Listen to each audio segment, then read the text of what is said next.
What are gas fees in crypto? ETH high gas fees. You may think of filling up your car or even what you ate earlier when you hear the term gas. Yet, the term has a unique context in the world of crypto. Gas in crypto refers to the computational effort required to execute operations. Gas is essential to the Ethereum network. The fuel allows it to operate in the same way that a car needs gasoline to run. Want to learn all about it? Then keep on watching this video.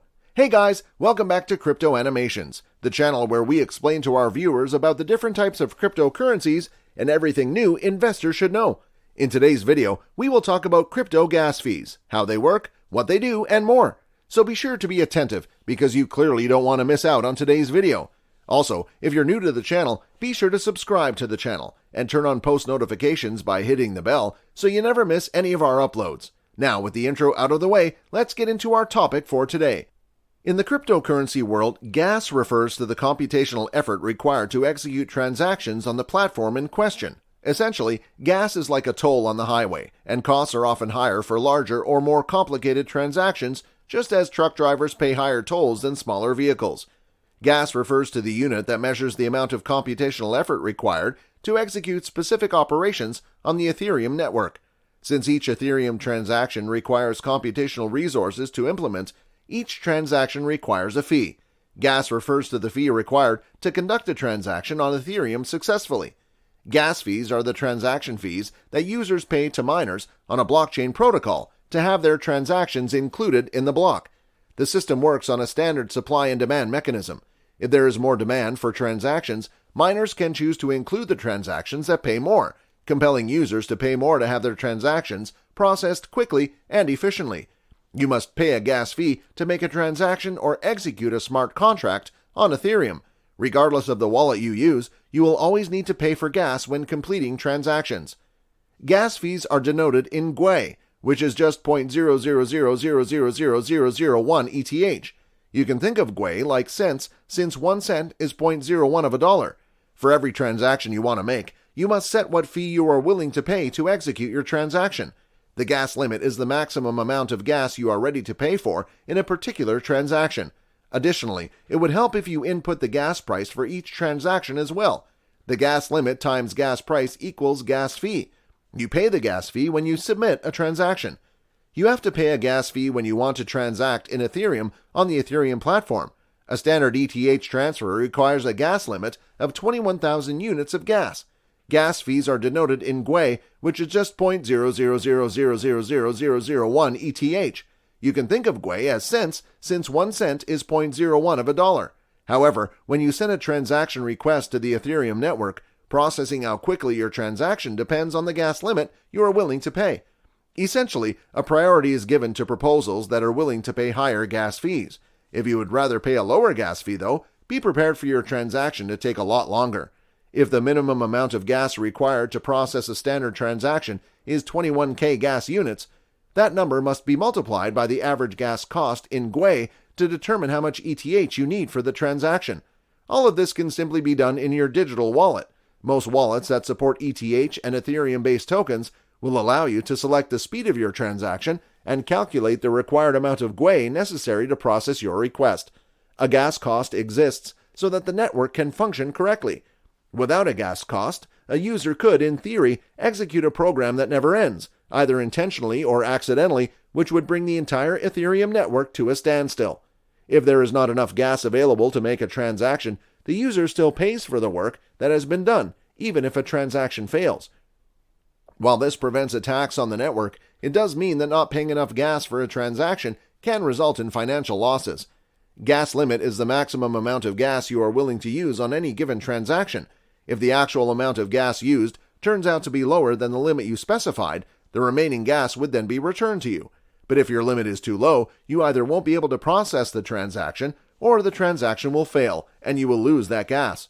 This is especially dangerous when you're trying to purchase a token when the network has a lot of users and the price is fluctuating rapidly. Anytime you send or receive crypto, you will pay a gas fee.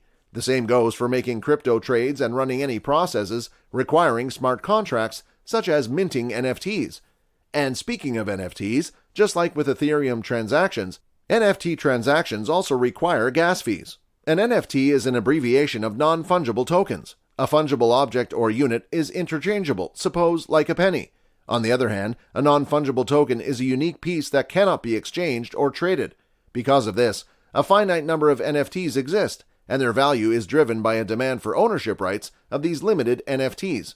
An NFT is a unique digital piece, such as an image, video, GIF, or audio recording. The unique identity of these digital pieces is verified on the blockchain, which is the same technology that powers cryptocurrencies like Bitcoin or Ethereum.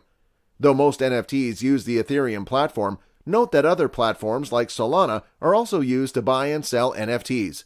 You can also obtain NFTs through an NFT club like the Bored Ape Yacht Club, where you get to own one of 10,000 unique ape NFTs and buy a membership to an exclusive club with other club's perks. NFTs are no longer just verifiable digital art, but projects do not add utility like entire membership or real-world advantages.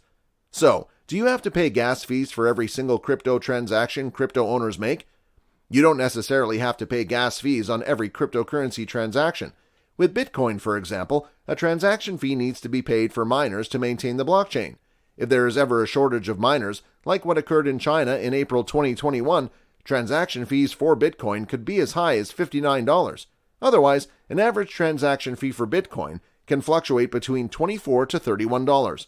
Moreover, Ethereum was intended to be a decentralized platform that applied to a much more comprehensive range of applications than just Bitcoin exchanges. As such, gas refers to the cost of utilizing the EVM platform to run smart contracts or even transfer cryptocurrencies like ETH. While these transaction fees serve the same purpose as gas fees, the term gas is exclusive to the Ethereum platform. Other platforms may have fees as well, but these will not be gas fees in particular. It's also worth noting that transactions on the Ethereum platform are paid in ETH, but gas is the abstract unit within the EVM. By having a separate department for measuring the computational effort, gas fees are decoupled from the price of ETH. That means that an increase in the price of ETH will not change the cost of transacting ETH. If you are looking to reduce gas costs for your ETH, you can set a tip to indicate the priority level of your transaction. Miners will work on and execute transactions that offer a higher bonus per gas, as they get to keep the tips that you pay and will be less inclined to conduct transactions with lower tips set. Gas fees help keep the Ethereum network secure. By requiring a fee for every computation executed on the network, we prevent bad actors from spamming the network. To avoid accidental or hostile infinite loops or other computational wastage in code, each transaction is required to set a limit to how many computational steps of code execution it can use. The fundamental unit of computation is gas. Without a doubt, your number one priority should always be how to maximize your investment. So how do you do that with gas fees? That's precisely why Ethereum is leveling up by onboarding its highly anticipated ETH 2.0 solution. An upgrade that improves speed, efficiency, and scalability promises to drastically increase transactions, alleviate congestion, and eliminate high gas costs. On a different note, crypto is steadily going green. Newer coins like Cardano and Polkadot are rocking the crypto market with low gas fees, offering sustainable alternatives to their energy-consuming counterparts. Even the NFT metaverse has started to embrace sustainable low-cost scaling solutions, following severe heat from environmentalists, NFT artists, and collectors alike. Well, guys, that's all we have for you today. What are your thoughts on gas fees in cryptocurrencies? Let us know in the comments section down below. If you guys like this video, then be sure to give this video a big thumbs up. Also, if you don't want to miss out on any new future videos, then be sure to click on the subscribe button and turn on the notification under this video so that you're notified the next time we upload a video on the latest cryptocurrency news. Thanks for watching. We hope you have a great day today, and as always, we'll see you in the next video.